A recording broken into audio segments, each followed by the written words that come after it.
Hey guys, tonight we journey back thousands of years to the banks of the Nile, to a civilization known for pyramids, pharaohs and gods that watched your every move. But behind the gold masks and grand temples lies a much harsher reality. Today we're asking, what would really happen if you lived just one day in ancient Egypt? Because let me tell you, the sun isn't the only thing that will roast you alive. So before you get comfortable, take a moment to like the video and subscribe, but only if you genuinely enjoy what I do here, and let me know in the comments where you're tuning in from and what time it is for you. It's always fascinating to see who's joining us from around the world. Now, dim the lights, maybe turn on a fan for that soft background hum, and let's ease into tonight's journey together. Welcome to ancient Egypt, land of pyramids, gods, and relentless ultraviolet violence. Before you even open your eyes, the sun is already blasting through your reed hut, like it's auditioning for the role of unforgiving sky god. There are no curtains, no shades, and certainly no air conditioning. Just the raw, unforgiving heat of the desert, baking everything, including you, by breakfast.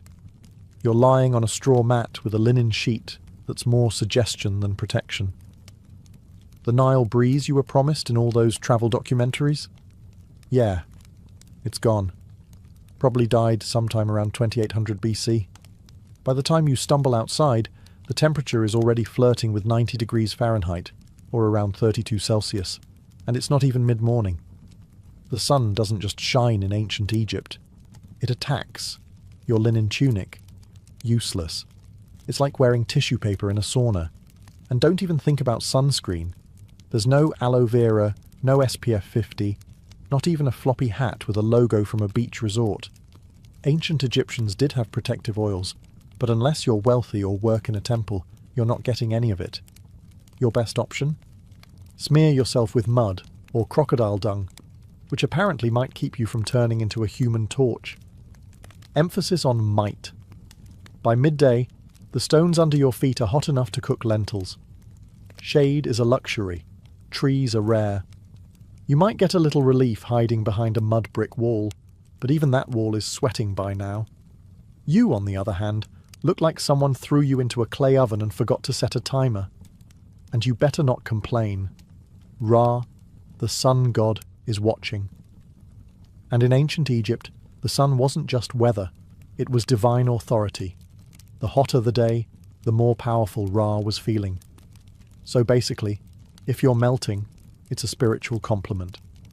In short, surviving one day in ancient Egypt requires hydration, humility, and an ironclad tolerance for feeling like a roast chicken.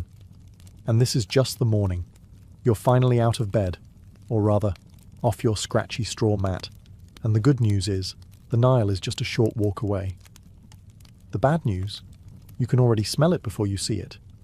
Yes, the mighty Nile, the life-giver of ancient Egypt, revered as sacred, the reason civilization here even exists. But let's be honest, it also smells like a fish market had a bad breakup with a swamp. The banks are buzzing with flies, frogs, and things that probably shouldn't have legs but do. Still, this is where you bathe. Soap hasn't been invented yet, and even if it had, you couldn't afford it. Instead, you lather yourself in the freshest cleansing technology of the day, sand. That's right, exfoliation the Egyptian way. Just rub yourself down with coarse grains and call it skincare. It's like nature's sandpaper, but less effective. Washing clothes, also done in the Nile. And by washing, we mean pounding them against rocks, while praying that a crocodile doesn't mistake your laundry for a tasty midday snack. Oh, and just to make things more fun, let's not forget the occasional sewage runoff from upstream. Remember, people, livestock, and the occasional funeral boat all share this river. And yet, somehow, this is considered clean. You scrub, rinse, and emerge feeling slightly less sticky and only moderately more worried about leeches. If you're a city dweller in Memphis or Thebes, you might be lucky enough to use a public basin or cistern.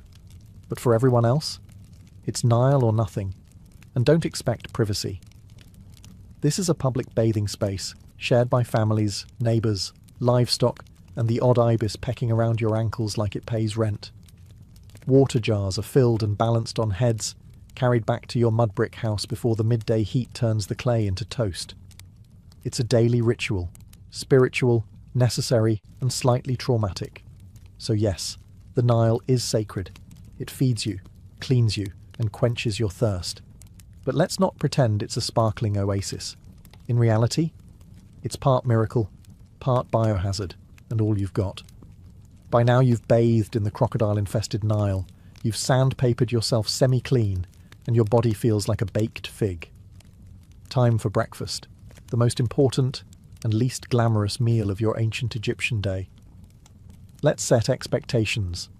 There are no eggs Benedict, no fruit bowls, and absolutely no iced lattes.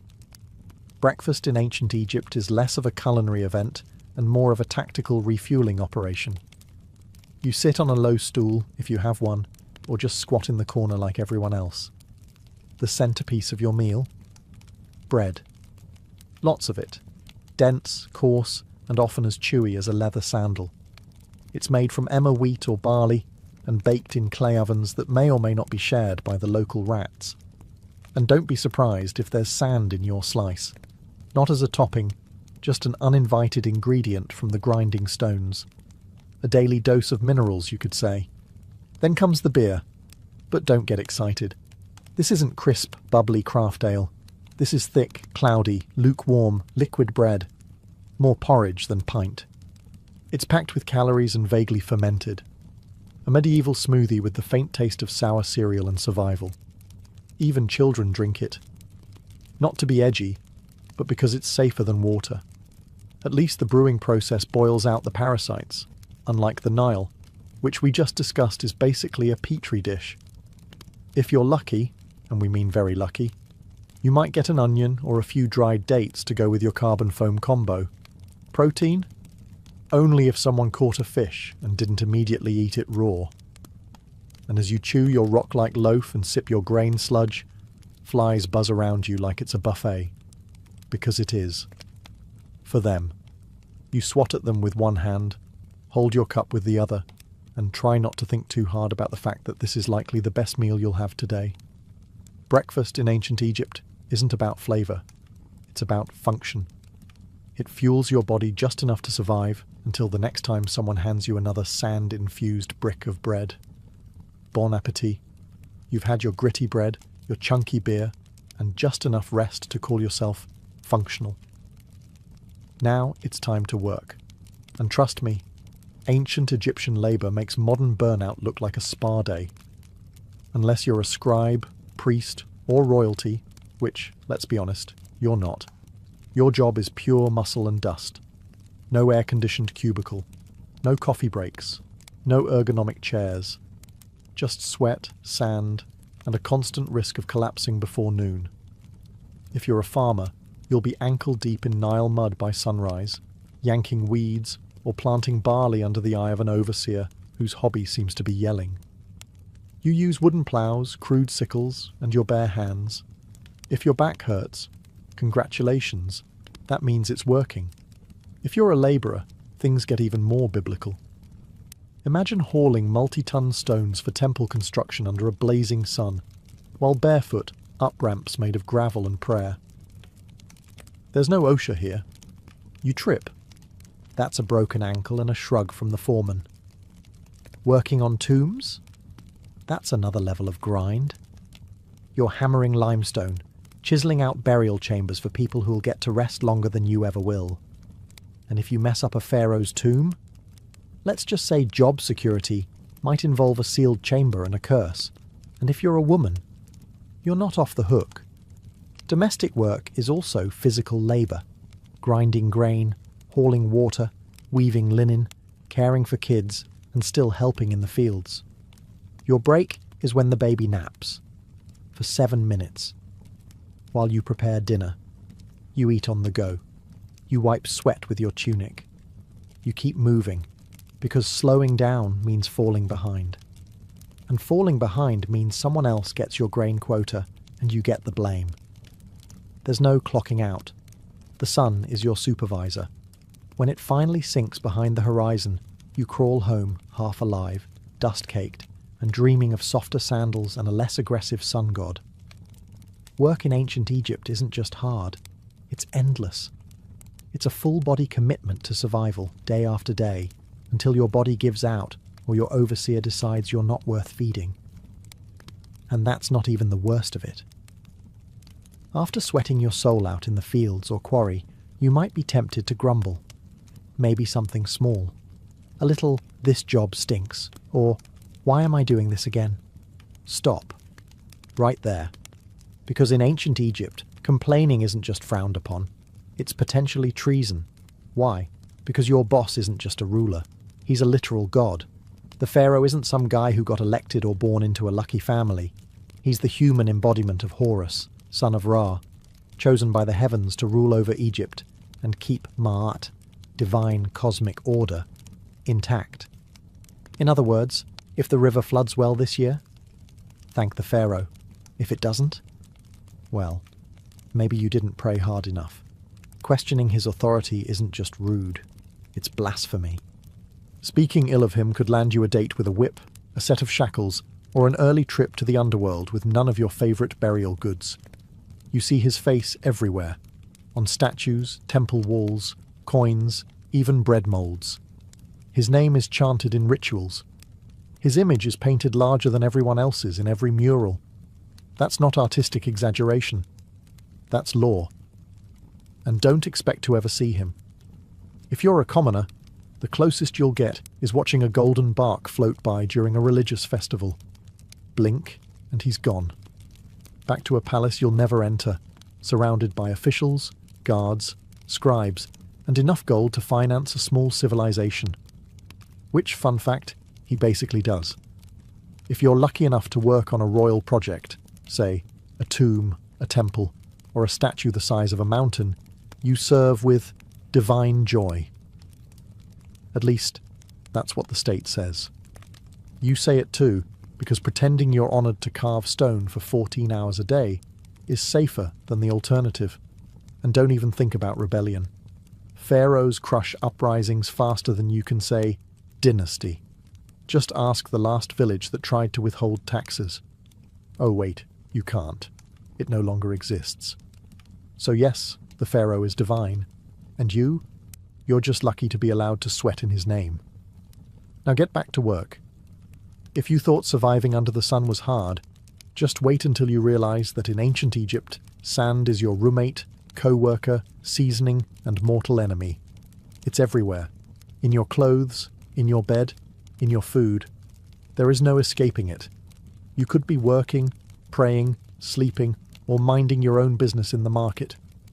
And suddenly, a gust of hot wind sweeps by and turns your face into a grainy exfoliation experiment you didn't ask for. Let's start with the clothes. You wear linen. It's light, breathable, and about as effective at keeping sand out as a screen door is at holding back soup. It slides down your tunic, clings to your skin, and somehow finds its way into places you didn't know had creases. Eating? Good luck. Every loaf of bread is basically a sand trap. Since flour was ground between stone slabs, little bits of grit made their way into the dough. Egyptians didn't just eat their wheat. They ate their millstones too. It's why ancient dental remains are often worn flat like river rocks. Imagine chewing your breakfast while also filing your molars. Daily. And if you thought your house was a sand-free zone, think again. Your mud brick home has gaps, crevices, and windows with no glass. Perfect portals for wind-blown sand. Your floors are covered. Your cooking pots are full. Your bed is basically a sandpit disguised as furniture. Shoes? Optional at best. Most Egyptians walked barefoot, meaning you're always one step away from turning your feet into battered leather sandals. If you do have footwear, it's usually a basic pair of sandals made from reeds. Fashionable? Perhaps. Protective? Not remotely. Then there are sandstorms. Egypt's version of a slap from the gods. Sudden, swirling, blinding. One moment you're talking to a friend, the next you're spitting dust and feeling like someone dumped an entire beach into your eye sockets. Visibility drops to zero, and everyone around you turns into vaguely coughing silhouettes. In short, sand is the roommate who never leaves, the spice in every meal, and the silent enemy of your eyes, lungs, and dignity. It's not just the backdrop of your life, it's part of your body now. And no, you can't wash it off. You already tried. In the Nile, which is probably full of more sand. In ancient Egypt, religion isn't just a weekend activity. It's the operating system for everything. Your job, your diet, your hygiene routine, your bedtime rituals, all dictated by gods who seem to have very specific opinions. First, understand this. The gods are everywhere. Your town has temples to a dozen different deities, each responsible for some vital function. There's Ra, who pilots the sun across the sky like it's a divine Uber. Thoth, the ibis-headed god of wisdom, is in charge of scribes and moon calendars. Sobek, part crocodile, part nightmare fuel, guards the Nile. And Bastet, the cat goddess, basically runs public relations. Forget personal freedom. Your daily routine revolves around pleasing them. Wake up, thank Ra, spill some beer, apologize to Hathor, stub your toe, curse quietly, or risk attracting a spirit with a grudge. Before meals, you offer a bit of food to the gods. Before bed, you pray that Set, god of chaos, doesn't toss your house into existential disarray overnight. Even funerals are multi-day affairs where the deceased must pass tests, avoid demons, and prove they were morally decent, or risk eternal erasure. Speaking of the afterlife, ancient Egyptians took it very seriously. You don't just die and move on. You must pass a judgment process involving your heart being weighed against a feather of truth. If your heart's heavier, because of lies, cruelty, or maybe stealing someone's goat, you're eaten by Amit, a creature with the head of a crocodile, the body of a lion, and the legs of your worst nightmare. So yes, even in death, you're still on probation. But here's the twist. This complex belief system isn't depressing. It's comforting. Egyptians believed life was part of a cosmic balance, and if you followed the rituals and upheld Ma'at, the principle of truth and order, you had a chance at a peaceful eternity, complete with food, family, and maybe a boat. Of course, the richer you were, the more gods seemed to notice you. Temples were massive, priests were powerful, and peasants? Well, they just hoped the gods were feeling generous that day. Because in ancient Egypt, faith isn't optional. It's your job description, your insurance plan, and your travel itinerary for the next life. So, you've stepped on something sharp, got bit by something weird, or caught something contagious, which in ancient Egypt is basically Tuesday. Time to seek medical care. Just don't expect a waiting room or a sterile environment. You're about to be healed with a combination of spells, herbs, and sheer optimism. First, you'll be taken to a doctor. And to be fair, they were some of the most advanced in the ancient world. They had surgical tools, medical texts, and a decent understanding of anatomy. But here's the catch. Science in ancient Egypt always came with a heavy dose of magic. You're given a poultice made of honey, mouldy bread, and crushed herbs. Honey actually is antibacterial, and mould has early penicillin properties. So it works? Sort of. But before applying it, the healer will chant a protective spell just to be safe, because you never know when your stomach cramps are actually the result of a spiteful ghost or an angry god. Have a headache? You might get a dose of crushed onions rubbed into your scalp while someone recites a hymn to Thoth. Got a cough? Let's smear cow dung mixed with dates on your chest and see what happens. Eye infection, time for a paste of lizard blood, ochre and beer, plus a prayer to Horus. Surgery? It did happen, sometimes. Abscesses were drained, bones were set, and wounds were stitched with linen thread. But there's no anesthesia, just a sharp knife and a friend to hold your shoulders down while you scream into a mud brick pillow. Dentistry? Not great. Remember all that sand in the bread?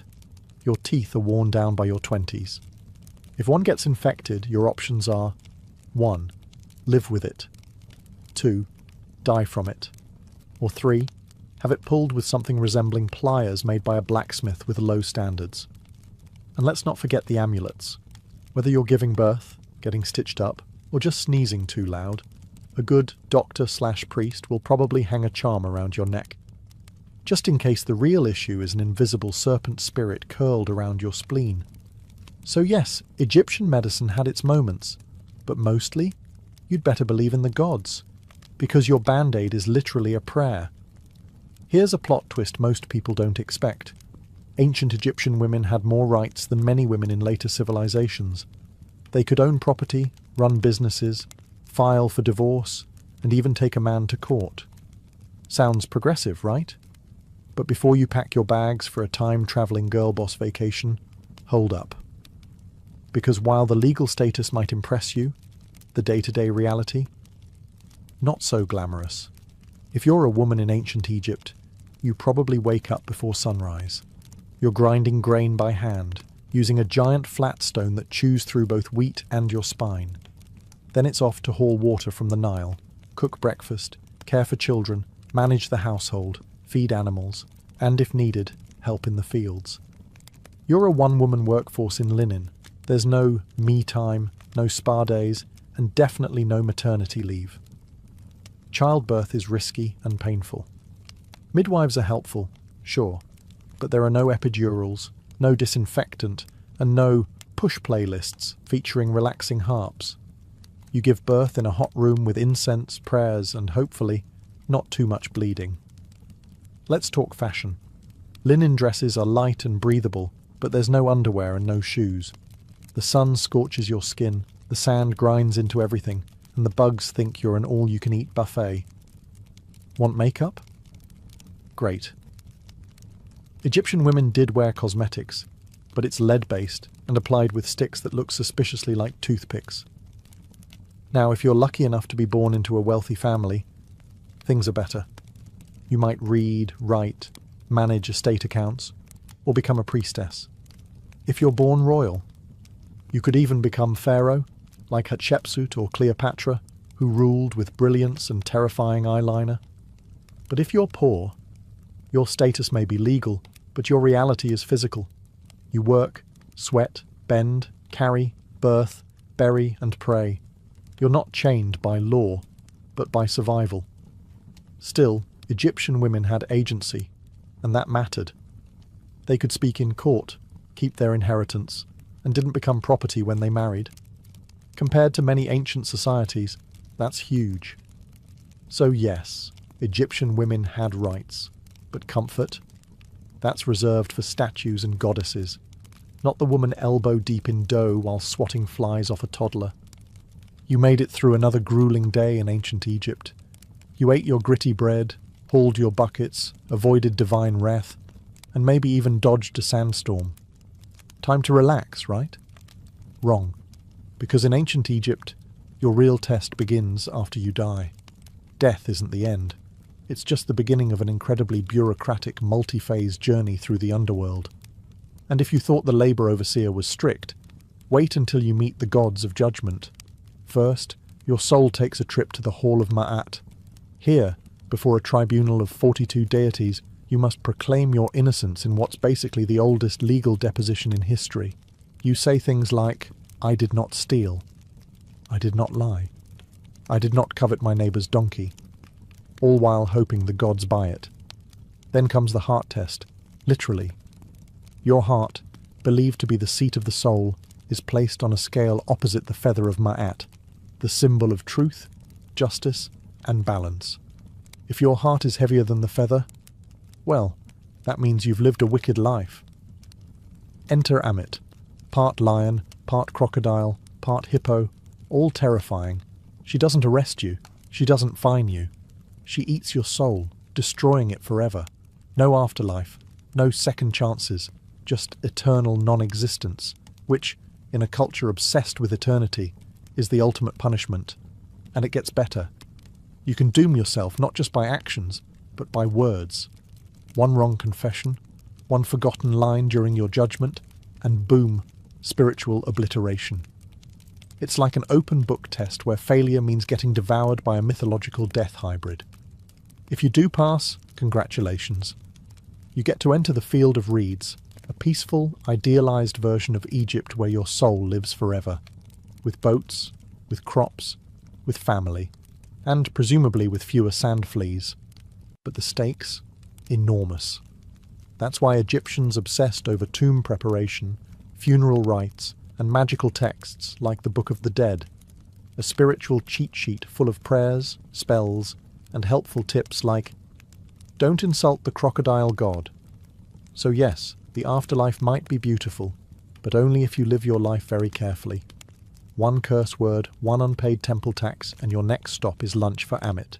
Sleep tight. If there's one small mercy in ancient Egypt, it's this: linen. Blessed, breathable linen. Your entire wardrobe, and everyone else's, is made from this plant-based fabric. It's light, cool, and lets your skin breathe in the scorching heat. That's the good news. The bad news? That's pretty much where the comfort ends. Whether you're a farmer, builder, priest, or vendor, you're wearing the same outfit every day. For men, a short white kilt or loincloth. For women, a straight, sleeveless linen dress, sometimes held up by straps, sometimes not. If you're upper class, you might have pleats or beads or fancy patterns. If you're not, it's plain white or slightly greyish, depending on how long it's been since laundry day. Oh, and laundry day? You're hand-scrubbing your clothes in the Nile while hoping a hippo doesn't emerge mid-rinse. Underwear? Optional. Footwear? Also optional. Most people go barefoot. Sandals made from woven reeds or leather are reserved for special occasions or temple priests. So unless you're royalty, expect to spend your days with hot sand between your toes and possibly a sharp rock in your heel. Accessories? Absolutely. But mostly functional. Amulets for protection, necklaces to show status, and eye makeup made from powdered coal, which wasn't just for fashion. It helped reduce glare from the sun and supposedly warded off infections. Yes, even eyeliner had a job in ancient Egypt. But no matter how well you dress, the bugs don't care. Flies, gnats, mosquitoes, they treat your airy outfit as an invitation. You're walking through the day swatting constantly, rubbing on perfumed oils, and praying that your linen doesn't stick to you like a wet curtain the moment the sun reaches full strength. And of course your outfit doesn't change with the seasons, because Egypt doesn't really have seasons, just hot and slightly less hot. So your linen ensemble is basically your year-round uniform, whether it's 110 degrees or a chilly 70-degree evening. So yes, Egyptian clothing was light, elegant, and far more comfortable than what Romans would wear later. But don't let the breezy outfits fool you, because no matter how floaty your tunic feels, your life is still heavy with labour, heat, sand, and bugs that refuse to respect your personal space. You've survived another blistering Egyptian day, hauling bricks, dodging sandstorms, and praying your linen doesn't disintegrate mid-task. But in ancient Egypt, survival is always temporary, because no matter how tough you are, you probably won't live past 35. Let's break it down. If you make it past childhood, which is already an achievement considering infant mortality rates were sky high, you're thrust straight into adulthood by age 13. Marriage, work, and child rearing all start early, because honestly, you're running out of time. You might die from heat stroke, or an infected cut, or childbirth, or crocodiles, or scorpion stings, or bad bread. And forget antibiotics. If you get a fever, the best treatment is honey, herbs, and hoping the gods don't have other plans for your soul. But here's the twist. Egyptians weren't scared of death. They planned for it. In fact, they planned for it better than most people plan for retirement today. If you're rich, you commission a tomb, the ancient version of a 5-star eternity suite. You start saving up grave goods, jewellery, food offerings, perfumes, statues, even tiny servant dolls called shabtais to do your chores in the afterlife. Think of them as spiritual interns who work while you nap forever. Your body is embalmed, wrapped in linen, stuffed with natron, natural salt, and tucked neatly into a painted sarcophagus. You're buried with a copy of the Book of the Dead, which is less about doom and more like a mystical travel guide, complete with passwords for the afterlife, spells to confuse demons, and instructions for not getting eaten by soul-devouring monsters. If you're poor, well, your tomb is likely a shallow pit in the sand. Your body is wrapped in whatever fabric your family can spare, maybe a pot or two placed nearby, and then covered with earth. No murals, no golden mask, just you and the wind. But even the poorest Egyptians held on to the dream of the afterlife, a peaceful, fertile paradise called the Field of Reeds, where you farm without sweat, eat without hunger, and sail the Nile forever under gentle sunlight. So yes, you'll probably die young in ancient Egypt. But if you lived well, prayed right, and didn't insult too many jackal-headed gods, you just might spend eternity in style. You've finally made it to the afterlife. Or at least, into the tomb. You've been embalmed, wrapped, blessed, and buried. Time to rest in peace, right? Well, not exactly. Because in ancient Egypt, even the dead get robbed. Let's start with a simple truth. Tombs are full of expensive stuff. Gold amulets, jewellery, perfumed oils, carved statues, chests full of linens, and, for pharaohs, literal boatloads of treasure. All intended to be taken into the afterlife. But treasure in a tomb is basically an open invitation for someone with a chisel and bad intentions. Tomb robbery was so common that it became a full-time problem. Pharaohs tried to fight it by hiding their tombs deep in cliffs, locking them behind trapdoors, and scrawling terrifying curses on the walls. Things like, "May a crocodile devour your soul," or "May your limbs be twisted forever by a serpent made of fire." Spoiler, the curses didn't work.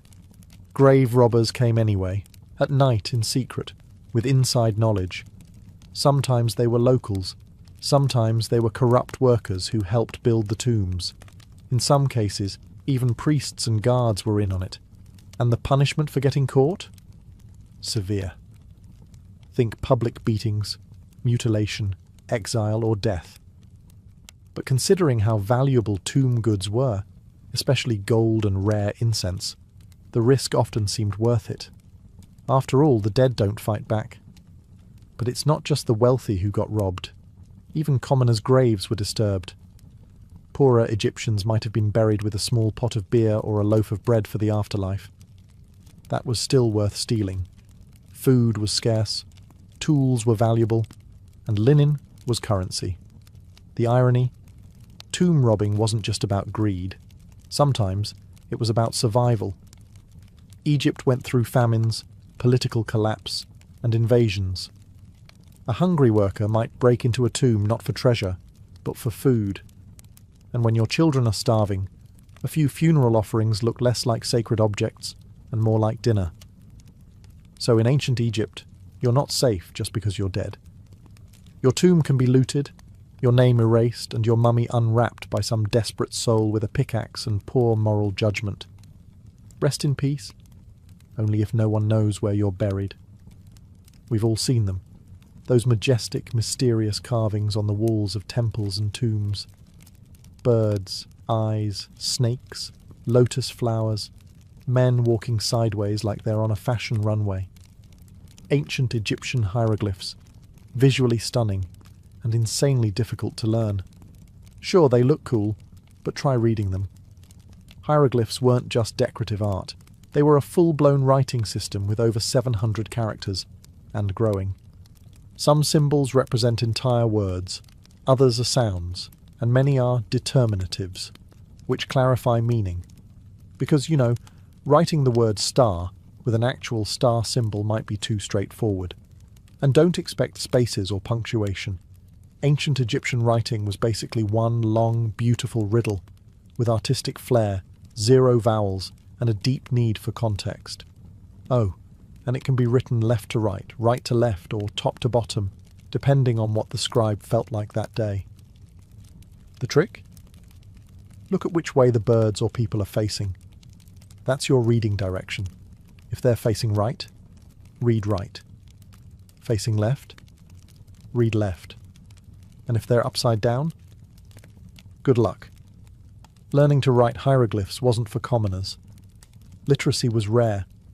Maybe 1% of the population could actually read and write. If you wanted in, you had to become a scribe, which meant years of intense education, starting as a child. You'd memorize hundreds of symbols, copy endless scrolls, and practice so much that your hand probably curled into a claw by age 15. But the payoff? Huge.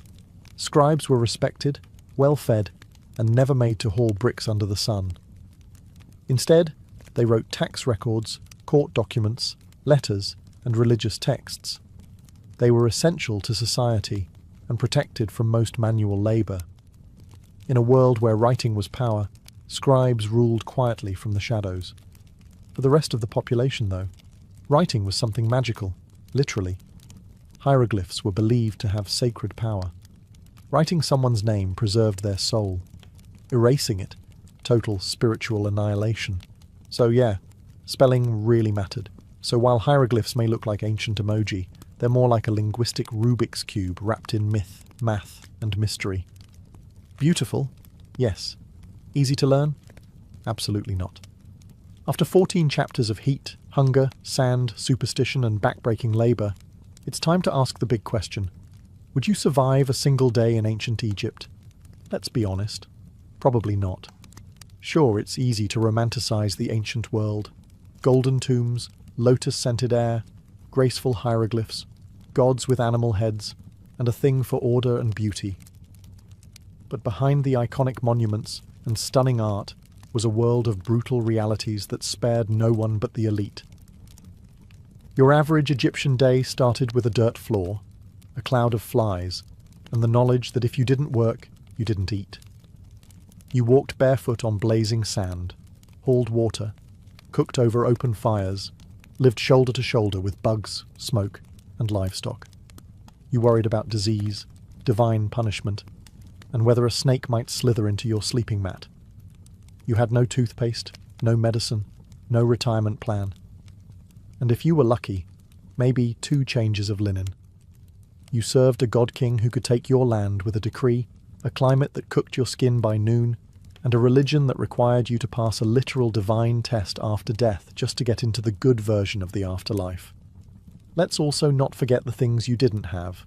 No antibiotics, no sunscreen, no privacy, no plumbing, no painkillers, and no easy escape. Once you were born into your class, that was it. No promotions, no career changes, no finding yourself.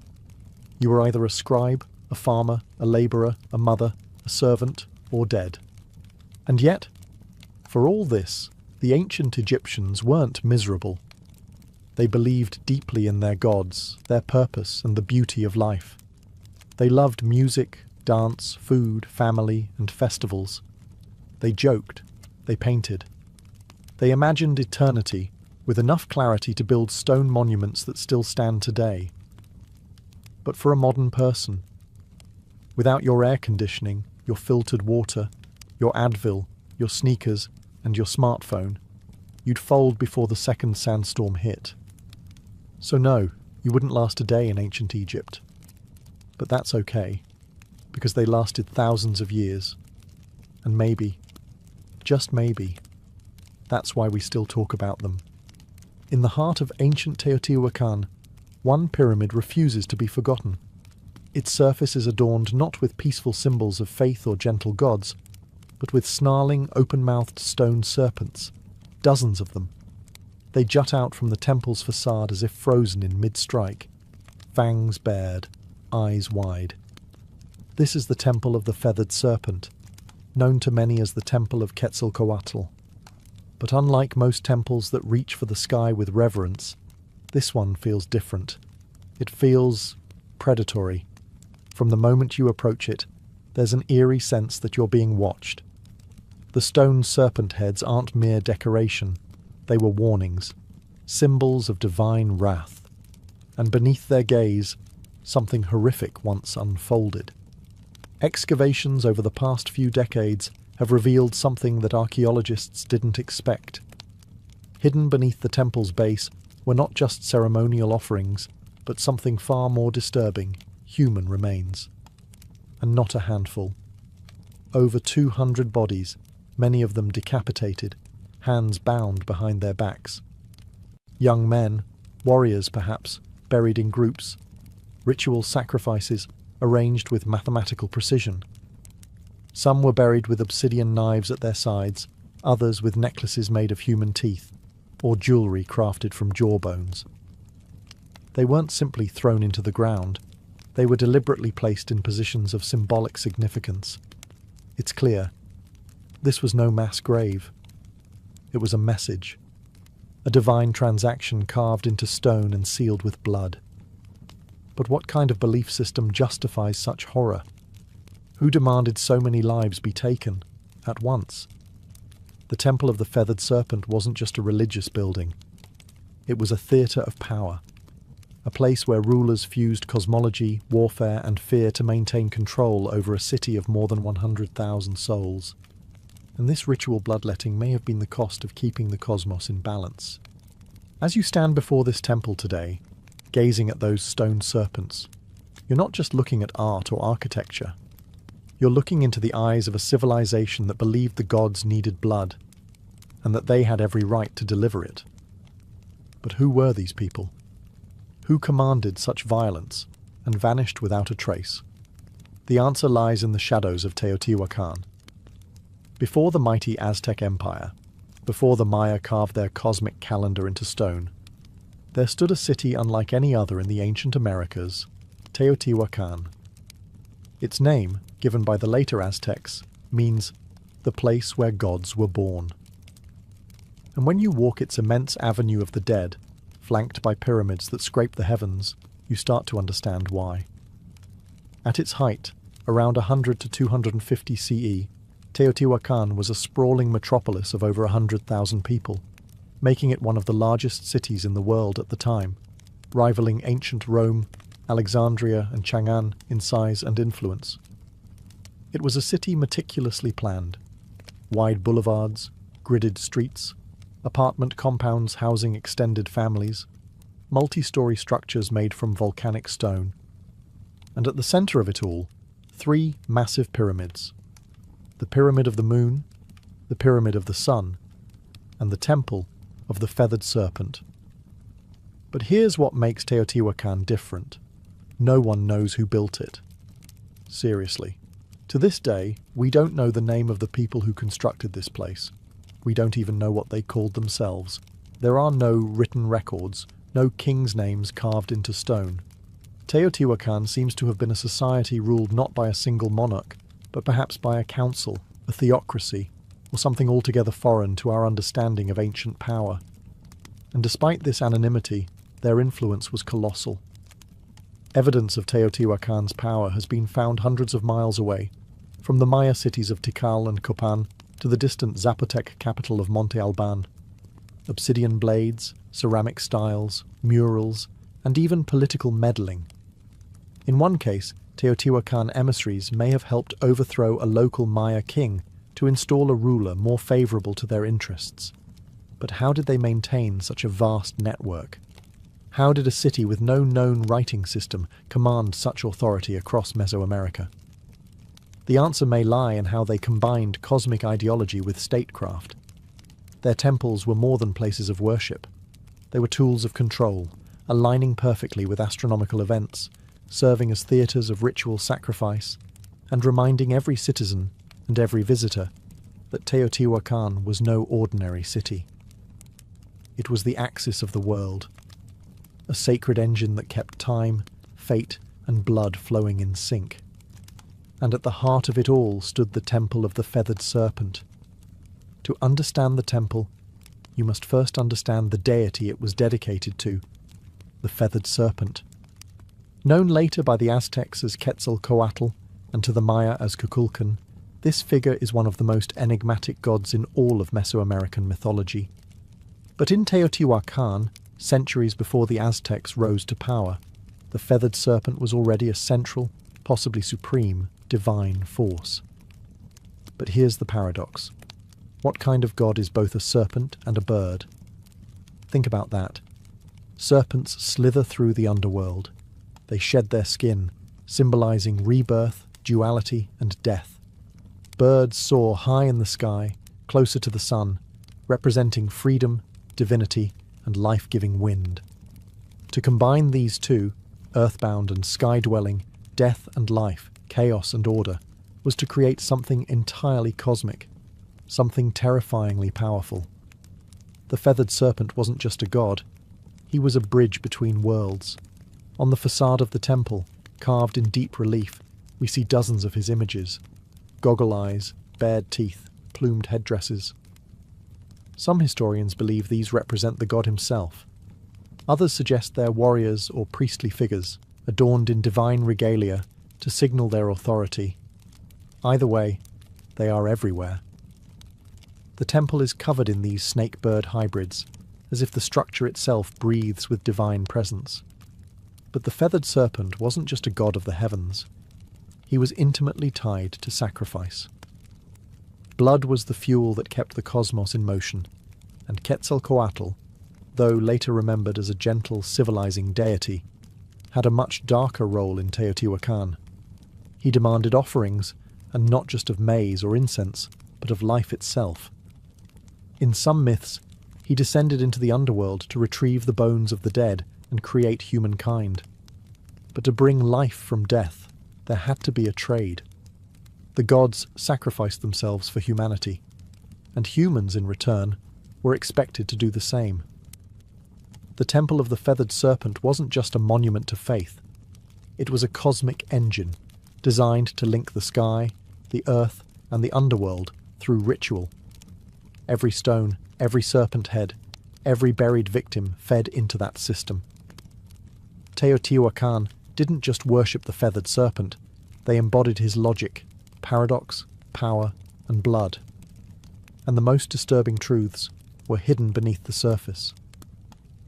For centuries, the Temple of the Feathered Serpent stood silently, a weathered, imposing structure half swallowed by time.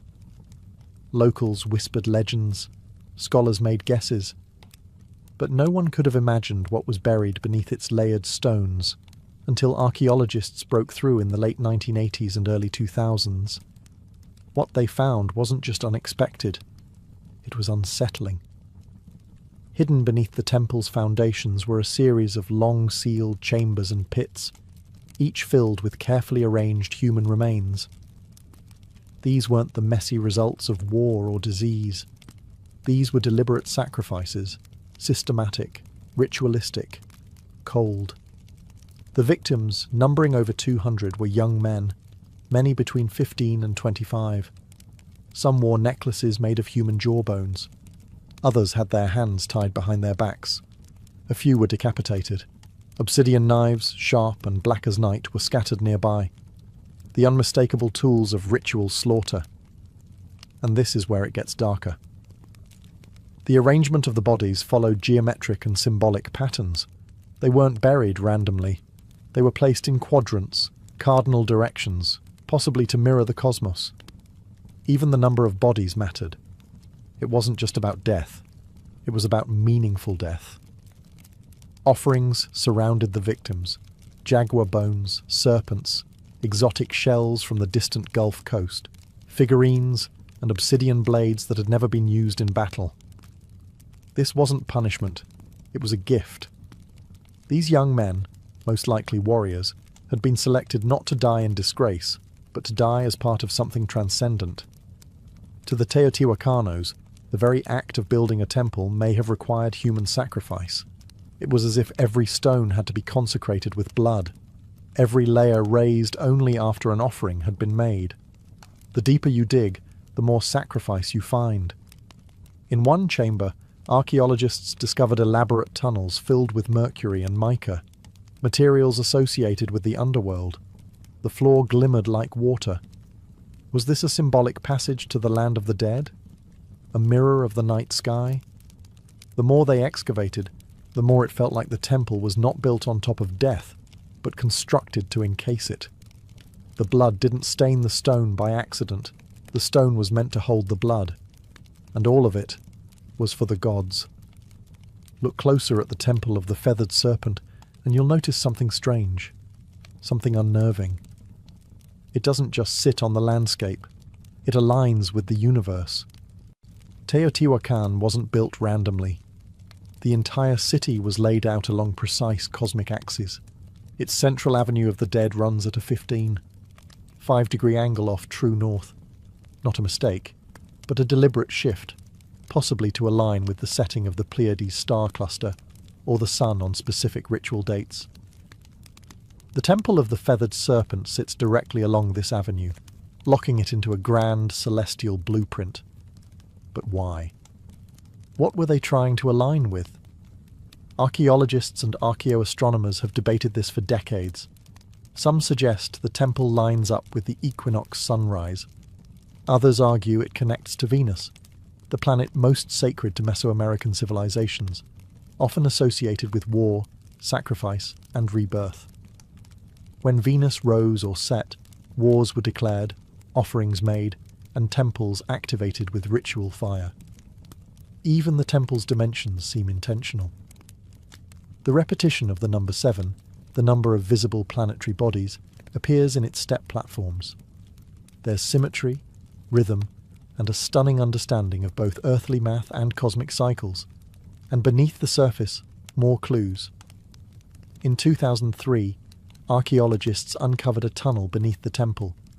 Not a crude passage, but a deliberately constructed subterranean world. The walls were once covered in powdered pyrite, a shimmering mineral that would have reflected light like starlight. Combined with mercury pools and mica-lined walls, the tunnel seemed designed to replicate the cosmos itself. To walk through it would be like travelling through the Milky Way, a symbolic journey to the underworld, or perhaps to rebirth. Was this temple not just a place of sacrifice, but a cosmic machine? A portal that aligned earth, sky, and the spirit realm? Some scholars believe Teotihuacano saw time as circular, not linear.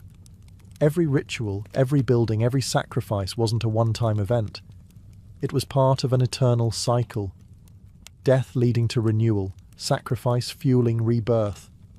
The temple's alignments may have helped predict celestial movements, coordinate harvests, and more importantly, time when to offer blood. The Temple of the Feathered Serpent wasn't just looking at the stars. It was trying to speak to them.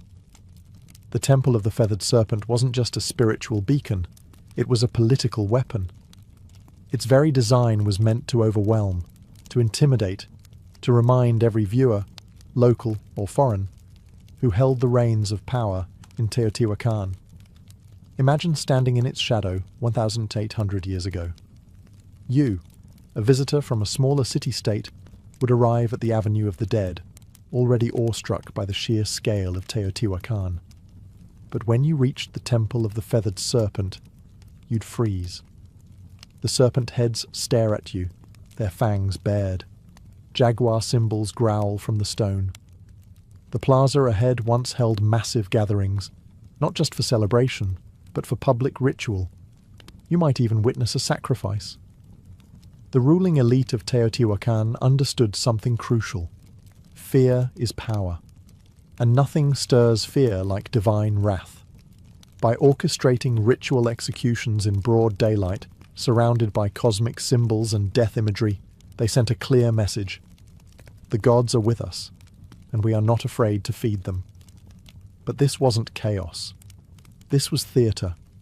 Priests in feathered headdresses and obsidian masks would chant, dance, and spill blood, turning cosmic myth into political performance. It wasn't just about pleasing the gods. It was about reminding everyone watching that the city's rulers had direct access to the divine.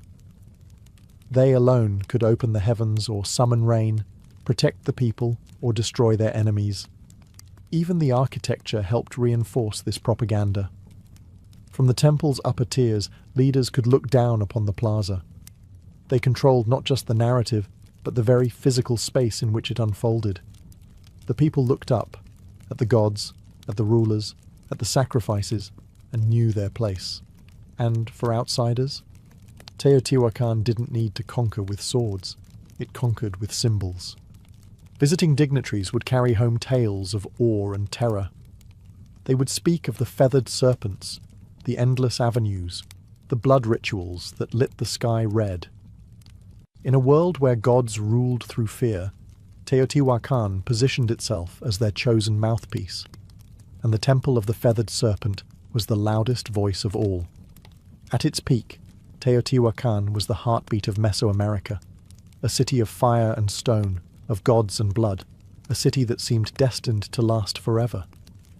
But around the year 550 CE, something changed. Something broke, and the silence that followed was as chilling as the temple's stone serpent heads. The fall of Teotihuacan was not loud and glorious. It was gradual, then sudden. Signs of strain began appearing decades earlier, signs that the cosmic engine was faltering. Evidence points to a long period of drought, crop failure, and social unrest. The very systems that had sustained this grand city, centralized power, religious dominance, cosmic order, began to crack under pressure. And then came the fire. Archaeologists have uncovered widespread burn layers across elite compounds, temples, and administrative buildings, including signs of violent destruction at the Temple of the Feathered Serpent. What's strange is that the lower-class residential areas were mostly untouched. This wasn't an external invasion. This was an uprising, a rebellion, possibly from within. The very people who once watched sacrifices in awe may have risen against their priest-kings. The Temple of the Feathered Serpent, once a symbol of divine authority, was ransacked. Sculptures were defaced, fires were set, ritual spaces were desecrated, and then silence. Teotihuacan wasn't completely abandoned overnight, but it lost its soul. Trade networks collapsed. Artistic production ceased. The great rituals stopped. The ruling elite disappeared. The temple no longer spoke. And yet, the mystery only deepened. Because while the city faded, its memory endured. Centuries later, the Aztecs arrived in the Valley of Mexico and stumbled upon its ruins. They were awestruck. They believed gods had built this place. They named it Teotihuacan, the place where gods were born. They built their own myths around its pyramids, revering it as sacred ground, even as they had no idea who its original builders were. To them, the Temple of the Feathered Serpent was not a ruin. It was a relic of divine truth. But the irony remains. The most powerful city of its time, built on cosmic order and blood, vanished without a written word, without a final record, leaving behind only stone and questions. The gods, it seemed, had gone quiet. For over 1,000 years, the Temple of the Feathered Serpent lay buried beneath layers of dust, volcanic ash, and silence. Locals avoided it. Farmers tilled around it, and the world forgot it. Until the modern age of archaeology arrived and cracked open the secrets buried within its heart. In the early 20th century, Mexican archaeologists began excavating Teotihuacan. What they found was astonishing, a perfectly engineered city far older than the Aztecs. But it wasn't until the 1980s and 2000s that the temple itself began to yield its most intimate and most chilling revelations. One of the most dramatic discoveries came in 2011, when researchers uncovered a sealed tunnel beneath the Temple of the Feathered Serpent. It had been deliberately closed off nearly 1,800 years earlier, as if to prevent anyone from entering ever again. After years of excavation, scientists unearthed a cosmic corridor, a symbolic underworld lined with pyrite to mimic a starlit sky, pools of liquid mercury, and thousands of ritual objects. Jade statues, rubber balls, obsidian blades, and even carved wooden masks.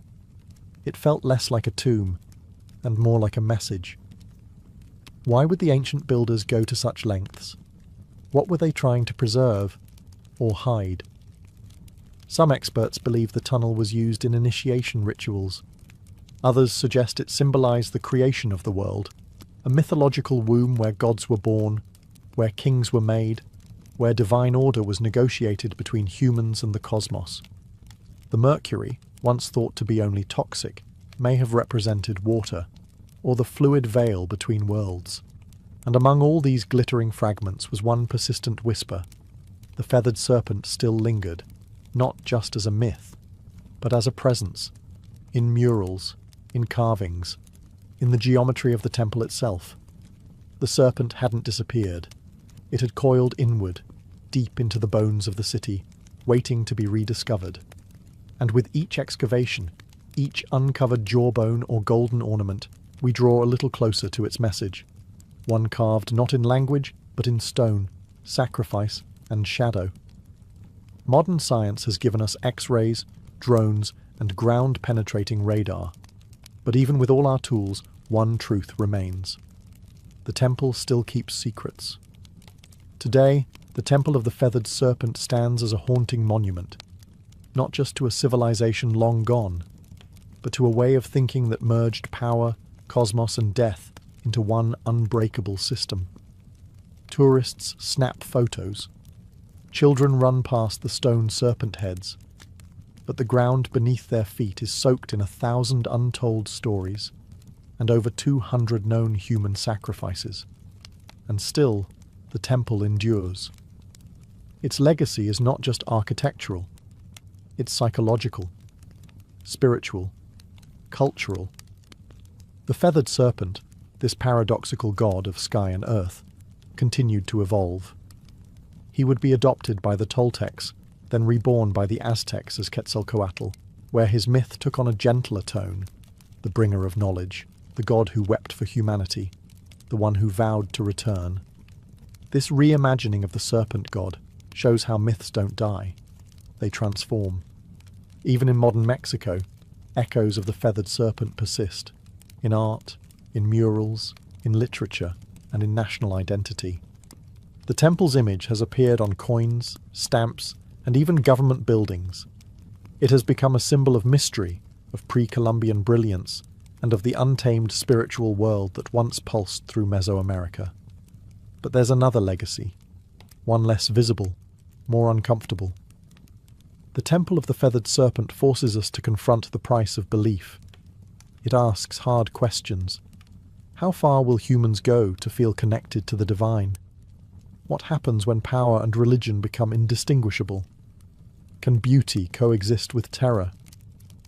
In many ways, the temple isn't just a historical site. It's a mirror, a reflection of us, our fascination with life after death, our hunger for meaning, our capacity to build monuments of staggering beauty and to stain them with blood. The temple teaches us that greatness comes with shadows, that civilizations can soar to impossible heights while burying their secrets beneath the stones. And maybe that's why we keep returning, not just to visit, but to understand. Because deep down, we know the serpent is still watching, not to strike, but to remind.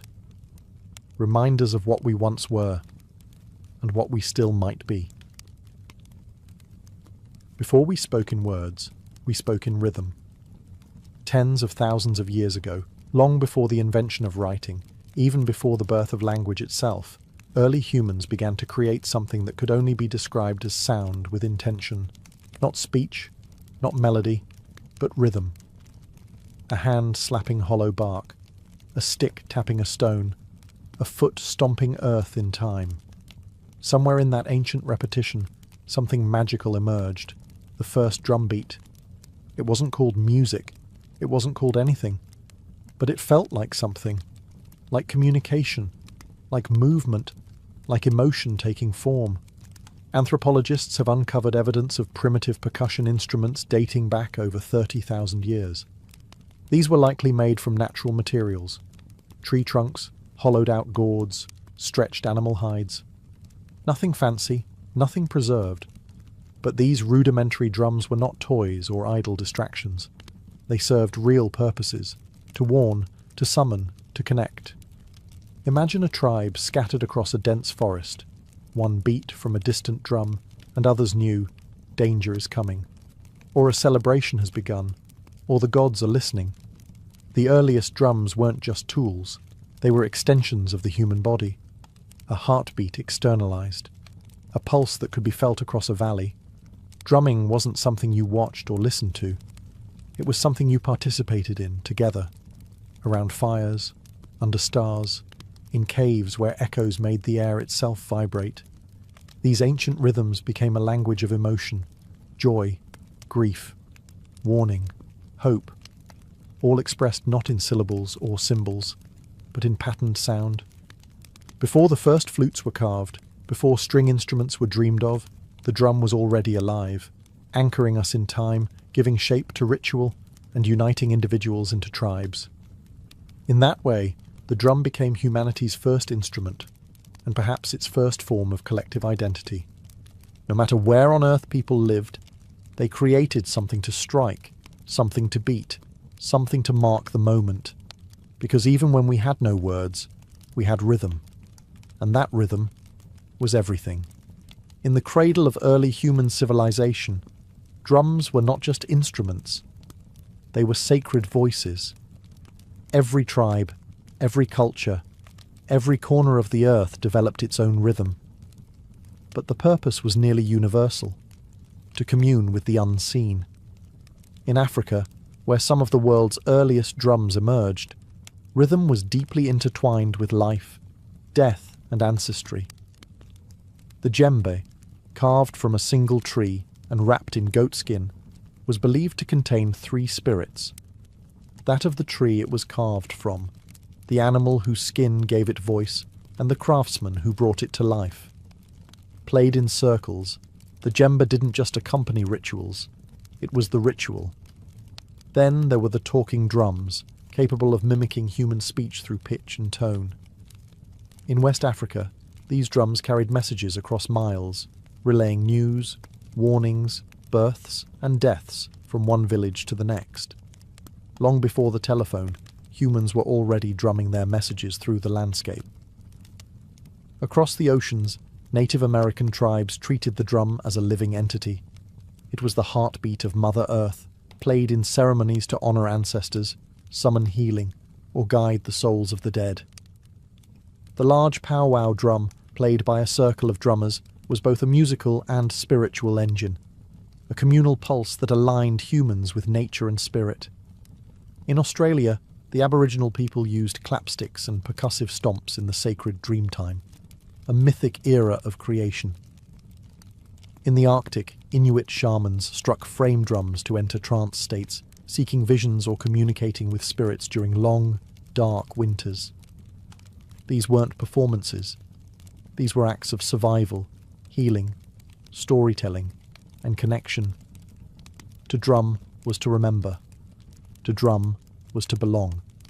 And always, it was communal. Drums brought people together into sacred circles, synchronizing hearts and intentions. No sheet music, no stage, just bodies moving, hands striking, souls stirring, all unified by rhythm. It didn't matter where on earth you stood. If you heard a drum in the distance, you knew. Something sacred was happening. Something that words alone could never express. From sacred circles to bloody battlefields, the drum has always spoken. Sometimes with comfort, and sometimes with command.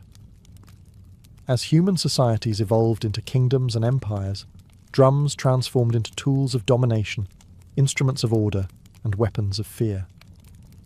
The earliest armies didn't have radios or megaphones. They had drums.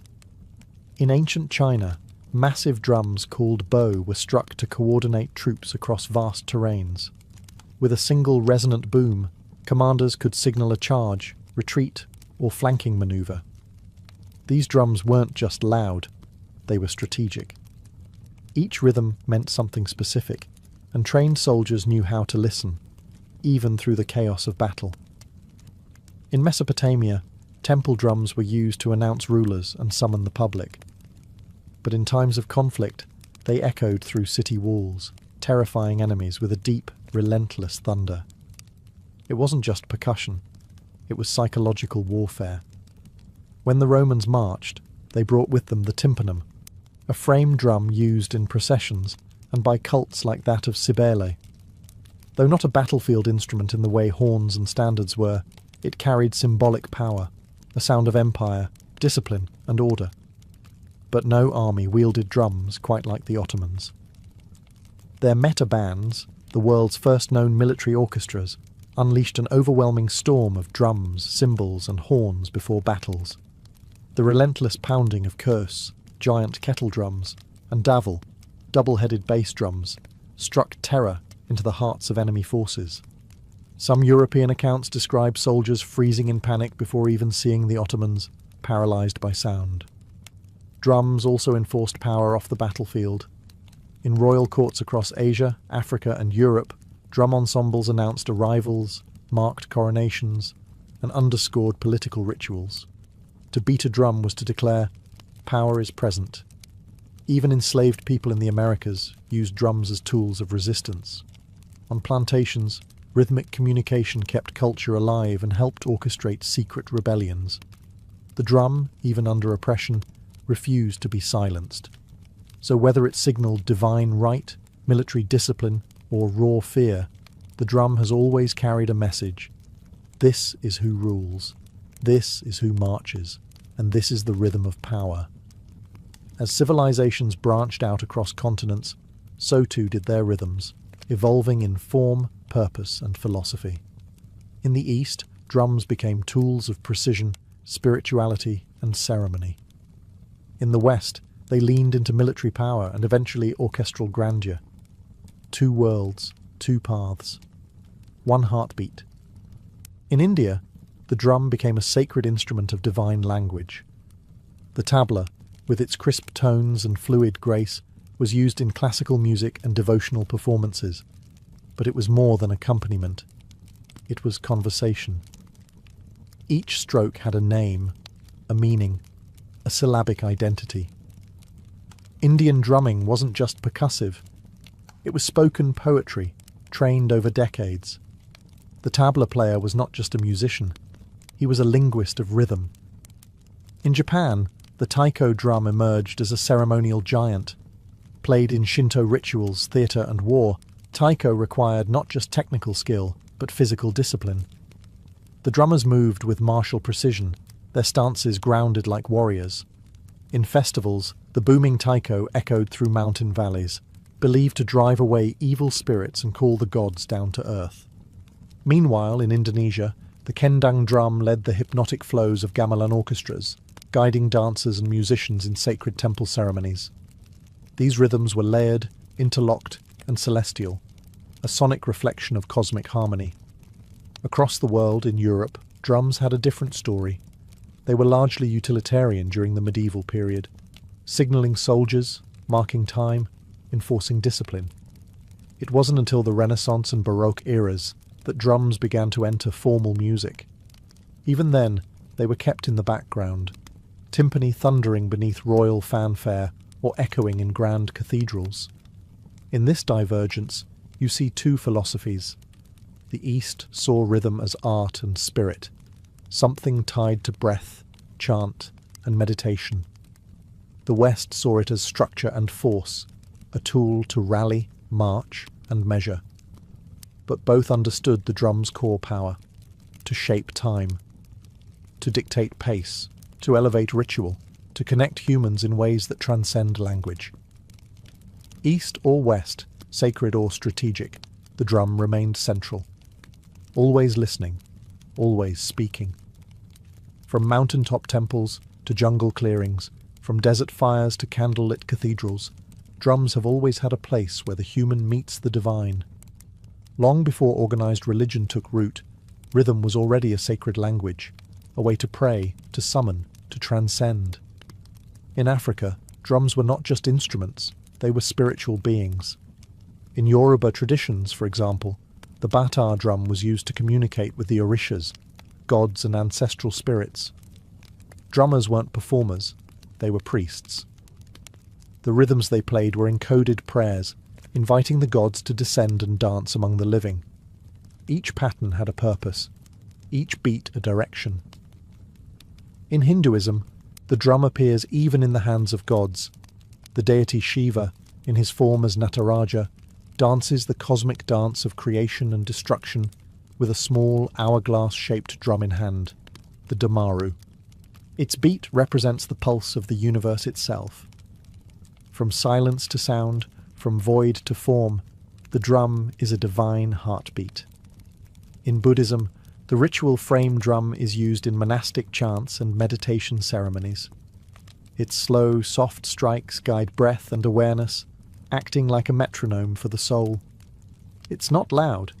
It's not aggressive. It simply reminds the practitioner to return, again and again, to the present moment. Across the Americas, indigenous tribes use drums in vision quests, sweat lodges, and healing ceremonies. The beat is constant, steady, mimicking the rhythm of the womb, helping participants enter trance states or connect with ancestral spirits. In these spaces, the drum doesn't just accompany prayer, it is the prayer. Even within Christianity, where rhythm was often subdued, the drum still found a sacred role. In gospel traditions, particularly in African American churches, drums became a means of praise and power, a heartbeat behind voices lifted in devotion, a reminder of struggle, hope, and divine rhythm in every life.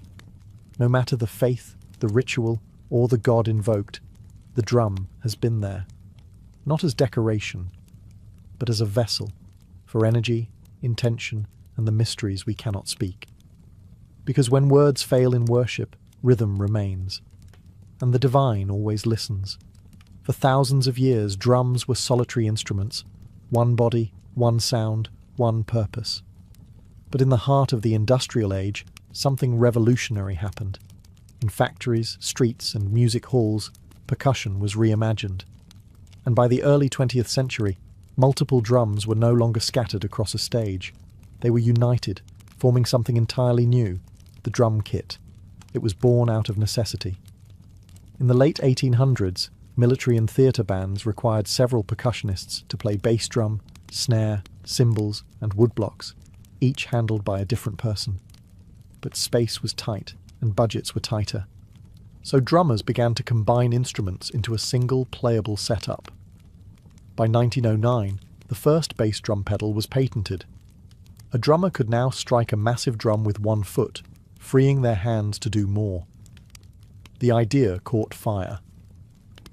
Over the next few decades, drummers added hi-hats, toms, cowbells, and ride cymbals, creating a setup that could mimic an entire percussion section, all from one seat. What emerged was more than a tool. It was a drummer's throne. And then came jazz. In smoky clubs and underground dance halls of New Orleans and Chicago, the drum kit exploded into life. Jazz drummers didn't just keep time, they played the kit like a voice, with syncopation, swing, and sensitivity. Legends like Gene Krupa and Buddy Rich turned the drum set into a lead instrument. Rhythm became storytelling. As jazz evolved into rock, the drum kit grew louder, heavier, more powerful. The 1960s and 70s saw kits expand with multiple toms, splash cymbals, and double bass pedals. Drummers like John Bonham, Neil Peart, and Keith Moon pushed the limits of stamina and creativity. The drummer wasn't in the background anymore. He, or she, was the engine. Today, the drum kit is a global staple, from gospel churches to EDM stages, from punk garages to world tours. And even as digital kits and drum machines rise, the physicality of a live drum kit, the sticks, the skins, the sweat, remains irreplaceable. It's a symbol of modern rhythm, a fusion of centuries, where tradition meets innovation, and where one drummer can speak with 10 voices at once. The world beats in thousands of dialects, and so do its drums. From continent to continent, culture to culture, the drum has taken countless forms, each carrying a distinct identity, sound, and purpose. These aren't just instruments. They're cultural signatures, crafted from local materials, shaped by local hands, and steeped in the rhythms of everyday life. In West Africa, the djembe remains a heartbeat of community gatherings. It speaks in sharp slaps and deep bass tones, designed for storytelling and spontaneous conversation. Next to it, the dundun provides the foundational pulse, a rhythmic anchor around which others can dance. In Africa, a drum ensemble isn't just music. It's a conversation between spirits, ancestors, and the living. In the Middle East, the darbuka, a goblet-shaped drum made from clay or metal, delivers crisp, fast-paced rhythms essential to belly dancing and classical Arabic music. Its voice is sharp and articulate, demanding precision from its player and movement from its listeners. Across the Caribbean and Latin America, drums tell a different story, one born from resilience and fusion. The conga, bongo, and timbales reflect the blend of African, indigenous, and Spanish influences. In Cuba, the sacred bata drums are used in Santeria rituals, each drum speaking a divine language tied to the orishas. In Brazil, the thunder of surdo and cuica drive samba parades through the streets, infusing joy into protest, prayer, and carnival. In India, the mridangam and tabla dominate South and North Indian classical music, respectively. These drums are so precise, they are tuned to pitch, blurring the line between rhythm and melody.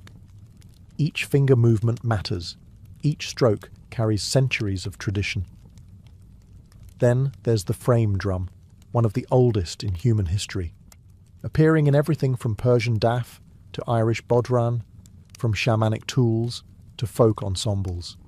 Played with fingertips, mallets, or brushes, it's proof that even simplicity can be sacred. What unites them all? Purpose. Whether guiding dance, healing, ritual, or revolution, each drum reflects the soul of its people. Their rhythms carry geography, history, and identity. The global drum family isn't just diverse, it's universal, because no matter where you go, the earth still echoes with rhythm. As the 20th century drew to a close, the sound of drums began to change, not in rhythm, but in texture. The physical gave way to the programmable. The sweaty palms, the wooden sticks, the calloused fingertips, all began to share space with circuits, pads, and software. The age of digital drums had arrived. It began in the 1970s with primitive drum machines. Early devices like the Rhythmicon and Roland CR78 that used analog circuits to simulate basic beats. At first, they sounded robotic, even awkward. But musicians saw something else: consistency, control, and endless possibility. Then came a revolution. In 1980, Roland released the TR-808, a drum machine so iconic its deep booming kick and crisp snare would go on to define entire genres. Hip-hop, techno, electro, and trap were all born in part from its synthetic pulse. It was no longer about mimicking acoustic drums, it was about creating new sounds entirely. As digital audio progressed, so did the tools. Electronic drum kits like the Roland Fee drums allowed drummers to play naturally while triggering thousands of sampled or synthesized tones. Artists could now rehearse silently, record without microphones, and switch drum kits with the press of a button. And with computers came digital audio workstations, DAWs, like Ableton, FL Studio, and Logic. Now, anyone with a laptop could build complex rhythms, layering kicks, snares, hi-hats, and sub-bass into vast sonic architectures. Finger drumming on MIDI pads became an art form of its own. Some feared this shift meant the death of traditional drumming, a replacement of human feel with cold precision. But that didn't happen. Instead, hybridity emerged. Acoustic drummers began integrating triggers and samples into their kits. Producers started layering human-played drums with machine beats. The organic and the synthetic found a groove together. Digital drums didn't erase the past. They reimagined it. And today, we live in a world where a single person in a bedroom can build rhythms once requiring entire orchestras. Where ancient grooves from Africa, Asia, and the Americas can be sampled, twisted, and given new life in neon-lit dance floors. The tools have changed, but the purpose remains the same: to move bodies, to shape time, to make silence speak. Across every era, every empire, and every evolution in technology, one thing has never changed. The drum remains our oldest and most enduring voice. From ancient fire circles to modern concert halls, from sacred rituals to digital dance floors, The drum has never been just about music. It's about connection, to ourselves, to each other, to something bigger. It is the heartbeat we all share. Not metaphorically, literally. Because even before we're born, nestled in the womb, the first rhythm we ever hear is that of our mother's heart. Steady, safe, alive. And when life begins, we chase that rhythm forever. The drum has been our companion through joy and war, through worship and protest. It has marched beside kings and risen with rebels. It has echoed through temples and subway tunnels. It speaks in every language, because it is a language. One that bypasses thought and speaks directly to the body, the bones, the blood. In moments of grief, we drum to mourn. In moments of ecstasy, we drum to celebrate. And in the quiet spaces in between, we drum to remember who we are. Today, percussion continues to evolve. You can find handpan street musicians weaving new age rhythms on city corners. Indigenous communities preserving ancient drumming traditions against all odds. Stadium drummers rallying crowds in unison. Children banging pots and pans with instinctual joy. Even artificial intelligence is learning rhythm, but no algorithm can replicate the human soul behind a single imperfect beat. Because rhythm is not just counted, it's felt. And maybe that's why the drum has outlived empires and trends. Because deep down, we all crave the anchor of time, the shared pulse that tells us we are here, together now. No matter how advanced our instruments become, or how virtual our experiences grow, there will always be something profoundly grounding about skin on skin, stick on hide, hand on wood, a beat, a breath, a beginning.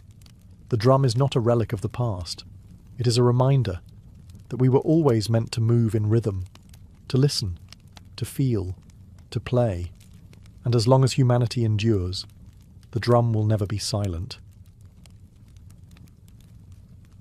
Before Manhattan became a forest of glass and steel, it was an island of shadows, not cast by towers, but by church steeples and sloping rooftops. In the early 1800s, the skyline barely existed. The city clung to the southern tip of the island, a dense sprawl of brick townhouses, timber-framed shops, and dirt-packed roads. Buildings rarely climbed beyond 5 or 6 stories. Not because ambition was lacking, but because gravity had the final say. The taller the building, the more weight it carried, and with stone and brick, height came at a steep price. The walls had to be thicker at the bottom to support the upper levels, leaving less room inside and requiring enormous foundations. To build high was to build heavy, and heavy didn't make financial sense. So the city grew horizontally, spreading northward along a grid that had been planned in 1811, one of the boldest urban blueprints of its time. But underneath that grid, beneath the layers of cobblestone and soil, Manhattan held a secret weapon: bedrock. Deep, dense and unwavering, the granite spine that ran beneath the island would one day support some of the tallest structures in human history. But for now, it lay quiet, untouched, waiting. Life in early Manhattan was noisy but grounded. Commerce bustled in the harbour, ships lined the piers, and horses clattered through narrow streets. The economy grew, immigration surged, and the island swelled with energy. But still, the city hugged the ground. The sky remained untouched. The only real vertical statements were churches, Trinity Church being the most prominent. Its spire, completed in 1846, rose over 280 feet, and for a time it was the tallest structure in New York. But even that was more symbol than skyline. What no one knew then was that the skyline's future wouldn't be shaped by stone or wood, but by iron, steel, and vision. And it wouldn't be limited by the ground. It would rise far above it. Manhattan wasn't yet a city of towers, but the stage was being set. The island was ready. The dream was forming. And soon, the skyline would begin to stretch. For centuries, gravity was the greatest architect in Manhattan. It kept buildings short, cities flat, and human ambition tethered to the earth. But in the mid-19th century, two breakthroughs would break the skyline wide open. One lifted people, the other lifted buildings. The first came in 1852, when an inventor named Elisha Otis unveiled his revolutionary safety elevator. In a dramatic demonstration at the New York Crystal Palace, Otis stood on a platform suspended high above a crowd. He ordered the rope to be cut. The crowd gasped, but the platform didn't fall. A hidden mechanism locked the lift in place. With that single breathtaking moment, Otis changed the rules of height. Until then, the top floors of buildings were the cheapest. No one wanted to climb stairs. But once elevators became safe and practical, those upper floors became premium space, offering light, air, and status. The vertical city suddenly made economic sense. But being able to move people upward wasn't enough. Buildings still relied on load-bearing walls, which grew thicker and more cumbersome the higher they went. That's where innovation number 2 arrived: the steel skeleton. In the 1880s and 1890s, engineers began using steel frames to support the weight of buildings, allowing exterior walls to become thin curtains rather than heavy structural anchors. This method, known as steel frame construction, gave architects a new freedom: build as high as the frame could handle. Suddenly, height was no longer a risk, it was a strategy. The technology had arrived, the materials were here, and Manhattan, with its solid bedrock and booming economy, was the perfect canvas. The island's tight geography encouraged vertical thinking, and its status as a financial capital meant that everyone, from banks to newspapers, wanted their name visible in the clouds. The elevator made the sky accessible. The steel skeleton made the sky buildable. Together, they didn't just change architecture, they redefined what a city could be. Now, the race would begin, not outward, upward. By the late 19th century, New York City was no longer content to sprawl. It wanted to soar. The ground was full, the streets were packed, and the only place left to build was up. With steel frame construction and the elevator now established, Manhattan became a proving ground, and the skyline, a battlefield for ambition. The first shots were fired in the 1890s. In 1890, the New York World Building, home to Joseph Pulitzer's newspaper empire, rose 20 stories above Park Row.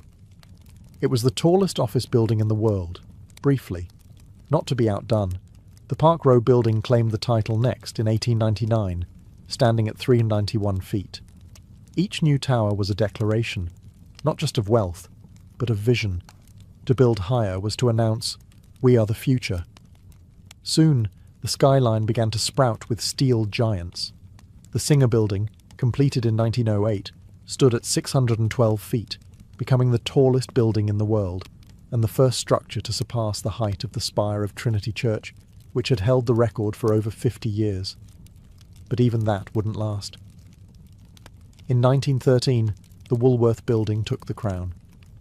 Designed by architect Cass Gilbert and funded in cash by retail magnate Frank W. Woolworth, it rose 792 feet, over 55 stories, in a soaring display of neo-Gothic beauty. Dubbed the Cathedral of Commerce, the Woolworth wasn't just tall, it was majestic, an architectural sermon about America's rise as a modern power. But this wasn't just architectural competition, it was branding warfare. Corporations and institutions vied for the tallest, most distinctive buildings, towers that would etch their names into the sky. Every new height was a headline, every silhouette a symbol. The skyscraper became the ultimate billboard, permanent, imposing, impossible to ignore. And beneath it all, the rhythm of progress beat relentlessly. Steam shovels dug foundations into granite. Riveters hammered steel day and night. Immigrants and ironworkers balanced on beams hundreds of feet in the air with no harnesses, only grit and resolve. The skyline was no longer theoretical. It was real, and it was rising. As the 1920s roared through Manhattan, the skyline began to dance. Not just climb. This was the era of Art Deco, a time when architecture wasn't only about height, but style. The Jazz Age poured elegance into steel and stone, and New York's buildings became icons of movement, light, and energy. The most dazzling of them all was the Chrysler Building. Completed in 1930, it stood 1,046 feet tall, briefly becoming the tallest building in the world. Commissioned by car magnate Walter Chrysler, the tower wasn't just a monument to corporate success. It was a symphony of design. Its stainless steel spire, built in secret and hoisted into place overnight, shimmered in the sun like a crown. Ornamental eagles, modelled after hood ornaments, jutted from the corners like guardians of the future. With its curves, chevrons, and machine-age detailing, the Chrysler Building didn't just scrape the sky, it seduced it. But the race wasn't over. Just a few blocks away, another titan was rising, the Empire State Building.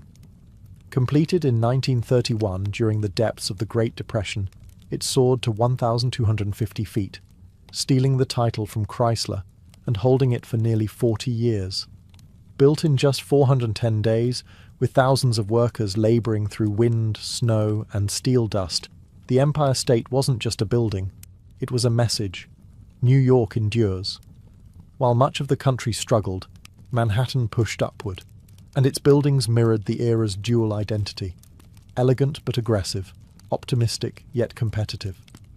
The Art Deco style captured the contradictions of the time, geometric but graceful, modern but steeped in myth. Towers weren't just functional, they were sculpted, glowing at night like beacons of possibility. And yet, beneath all that glitter, there was purpose. These skyscrapers were built by barons and moguls who wanted more than profit. They wanted legacy. A permanent place in the skyline, and in history. By the end of the 1930s, Manhattan's silhouette had taken shape. The city was no longer just a capital of finance. It was a cathedral of ambition, a skyline that didn't whisper progress, it shouted it. After World War II, Manhattan's skyline entered a new phase, one less ornamental, more corporate. The elegance of Art Deco gave way to glass, steel, and straight lines. America was now a global superpower, and New York was the front office of that empire. The skyline adapted accordingly, not with decorative spires, but with monuments of efficiency. In 1952, the United Nations headquarters rose on the East River, a bold, boxy glass tower flanked by low marble wings. It marked a shift in tone, global, diplomatic, futuristic. It wasn't just a building, it was an architectural statement about international order in the atomic age, and it set the tone for what would follow. Next came the Lever House in 1952 and the Seagram Building in 1958, both defining examples of the international style. These towers, with their curtain walls of reflective glass and steel frames, were minimalist by design, free of decoration, stripped of sentiment. They didn't look like cathedrals or castles. They looked like machines, precise, modern, and ruthlessly practical. The Seagram Building, designed by Ludwig Mies van der Rohe, was especially influential. Its bronze-tinted glass, uniform grid, and open plaza introduced a new kind of urban presence, not to impress with flourishes, but to project order, discipline, and power. This was corporate architecture at its peak, cold, beautiful, and authoritative. As businesses boomed, so did the skyline. Midtown became the hub for America's major corporations, banks, media companies, law firms. These new skyscrapers didn't compete for beauty. They competed for square footage, for location, and for presence on the horizon. Gone were the soaring spires and gargoyles. In their place stood mirrored monoliths, anonymous giants that reflected not just the clouds, but the ambitions of Wall Street. And yet, in their silence and simplicity, these towers spoke volumes. They told the story of a country obsessed with growth, precision, and modernity. They defined the corporate era, shaping the look and feel of cities across the globe. But even amid all this glass and steel, one thing remained true. The skyline was still a symbol. Only now it whispered power, rather than shouted beauty. By the late 1960s, New York was already a vertical masterpiece, but it still had room to dream bigger.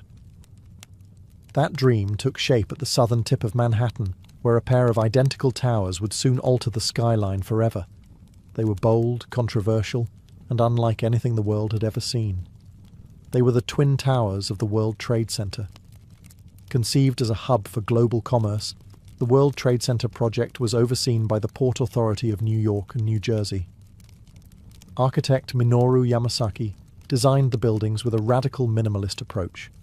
Vertical lines, aluminum cladding, no setbacks.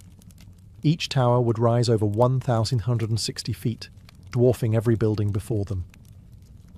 The ambition wasn't just architectural, it was ideological, a statement of global connectivity, a new temple for capitalism.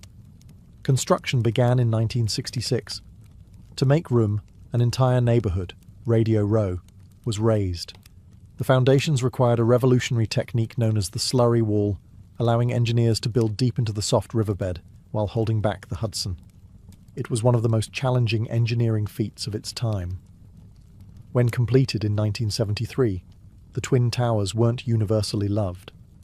Some critics called them sterile or boxy. Others mourned the loss of the ornate towers of the past. But to many, the towers were pure presence, bold, confident, and commanding. They didn't dance with the sky like the Chrysler. They didn't taper like the Empire State. They stood firm. Twin pillars of certainty and scale.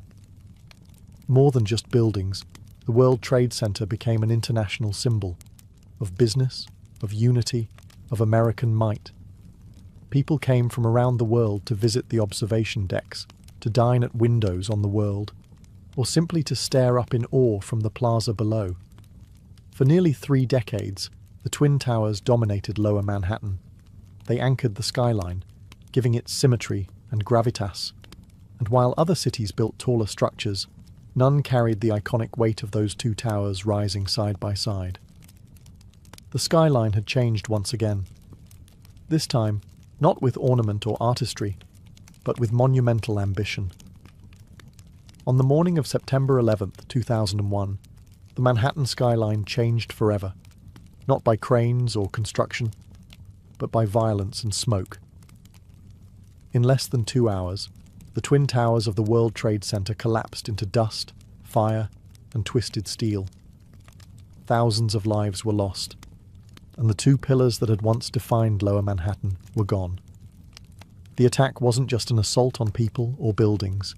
It was an assault on symbols, on what those towers stood for: commerce, modernity, freedom, ambition. For decades, the Twin Towers had defined the southern end of the island. Their clean, monolithic forms had become visual shorthand for New York itself. Now, that skyline was fractured. In the days and weeks that followed, Lower Manhattan became a wound, open, smouldering, raw. Where once there had been height and light, there was only absence. And that absence echoed. Photographs of the skyline looked hollow. The familiar silhouette was broken, and the space that had once pulsed with global energy became known as Ground Zero. For the first time in a century, Manhattan wasn't building up. It was mourning. The city grieved, but it also endured. Steelworkers, firefighters, police officers, and volunteers poured into the site, not to construct, but to recover. Rubble was cleared. Lives were honoured. Silence replaced the clang of iron. In a city always rushing forward, this was a forced pause. A long breath held in collective pain. But even in sorrow, New York did what it had always done. It looked up. Discussions about rebuilding were complicated, emotional, political. What should take the place of the towers? Should anything rise again? Could the skyline be restored without erasing the loss? For years, the hole in the ground remained, a reminder of what was and what was taken. It became sacred space. And yet, slowly, plans emerged. Designs were drafted, cranes returned, steel returned. Not to erase the tragedy, but to create something new beside it. But before anything was built, one truth stood clear. The skyline was no longer just a symbol of power or ambition. It had become a memorial, a silhouette shaped by both triumph and tragedy. And the story wasn't over. In the aftermath of devastation, a city known for speed, ambition, and movement paused. Not to surrender, but to reimagine. Rebuilding the Manhattan skyline after 9/11 wasn't just a matter of architecture, it was a matter of identity. What would rise in place of the Twin Towers? Could anything? The answers came slowly. In 2003, a design by architect Daniel Libeskind was selected for the new World Trade Center site. It wasn't just about height, it was about healing, memory, and renewal. The plan would blend commercial space with public memorials, parks, transportation, and light. It wasn't a return to what had been. It was a statement of what could be. At the heart of it all stood a new tower. One World Trade Center, originally called the Freedom Tower. Rising from the northwest corner of Ground Zero, it would become the tallest building in the Western Hemisphere at 1,776 feet, a number chosen to echo the year of America's independence. But this wasn't just about patriotism. It was about defiance, about reaching up, again, despite loss. Construction began in 2006, and in 2014, One World Trade Center opened its doors. Clad in shimmering glass and standing like a crystal obelisk, it didn't try to imitate the past. It offered something new, reflection, both literal and symbolic. The building changes with the sky, glowing, darkening, disappearing, depending on the light. It is presence without arrogance. Beside it, the 9/11 Memorial opened in 2011. Two deep voids where the original towers once stood, each with a continuous waterfall and the names of the fallen etched into bronze. It's not just part of the skyline, it's part of the city's soul. The new skyline took years to take shape. Other towers rose, 3 WTC, 4 WTC, and 7 WTC, each one sleek, modern, and purposeful. Together, they represent not just a city rebuilt, but a city transformed. New York didn't just replace what was lost, it evolved. It honoured the past while building for the future. And in doing so, it reminded the world of something deeply American and deeply human. You can knock a city down, but you can't keep it from rising. Today, the Manhattan skyline is more than a collection of buildings. It is a living symbol of ambition, of resilience, of the American dream itself. No other silhouette in the world carries so much weight. It's etched into pop culture, history, and memory. You can draw it with 5 lines, and people will recognize it instantly. It tells a story of bold engineers and fearless ironworkers, of architects who imagined spires that pierced clouds, and of immigrants who crossed oceans to help build them. It speaks of risk, reward, and reinvention, the constant churn of New York itself. It has never been finished, and it never will be. The skyline is alive, always changing. In recent years, it's stretched even higher, but not in lower Manhattan. This time, the vertical race moved uptown. Along Billionaire's Row, super slender residential towers like 432 Park Avenue, Central Park Tower, and 111 West 57th Street now rise like needles above Midtown. These skyscrapers are feats of engineering, pencil-thin, wind-tested, and made for the ultra-wealthy. Critics call them sky-piercing expressions of inequality. Others see them as marvels of modern ambition. Meanwhile, in Hudson Yards, an entirely new neighbourhood has appeared, with gleaming glass towers, public art, and corporate headquarters rising where rail yards once sprawled. The skyline now stretches farther west, evolving with the city's changing needs and ambitions. But even as it grows, the skyline holds its past tightly. The Empire State Building still glows at night, the Chrysler still gleams at sunrise, and One World Trade Center stands solemn and proud. The skyline remembers what came before, even as it reaches for what's next. More than any monument or statue, it is the skyline that defines New York, not just in form, but in meaning. It is a place where humanity dared to build upward, again and again, through booms, busts, wars, and wounds. A city of millions, reflected in steel and glass. It doesn't just mark where the city ends, it marks where dreams begin. Because in Manhattan, the sky has never been the limit, it's just the next floor.